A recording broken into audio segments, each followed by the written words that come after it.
কানের ক্ষুধা পেটের ক্ষুধার চেয়েও ভয়ঙ্কর। পুরুষের মূল চাহিদা শারীরিক, কিন্তু নারীর মূল চাহিদা মানসিক।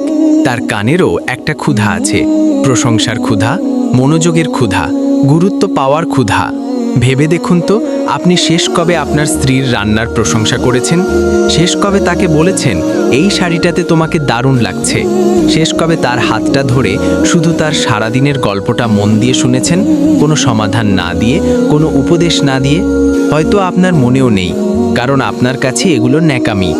আপনার কাছে সংসার মানে টাকা রোজগার করা আর দায়িত্ব পালন করা।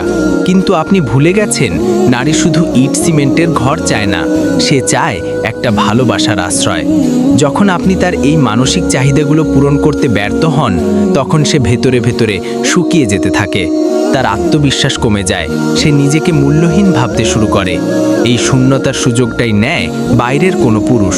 সে হয়তো আপনার মতো টাকাওয়ালা নয়, আপনার মতো সুদর্শনও নয়, কিন্তু তার কাছে এমন কিছু আছে যা আপনার কাছে নেই: সময় ও মনোযোগ। সে আপনার স্ত্রীর কথা শোনে, সে তার ছোট ছোট বিষয়ের প্রশংসা করে, সে তাকে অনুভব করায় যে সে এখনও আকর্ষণীয়, সে এখনও কাঙ্ক্ষিত। নারীর কানের এই ক্ষুধা পেটের ক্ষুধার চেয়েও ভয়ঙ্কর।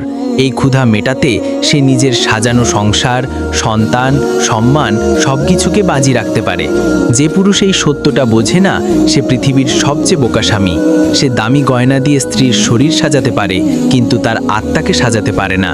আর যে আত্মা খালি, সে আত্মার নতুন ঘরের সন্ধান করবেই।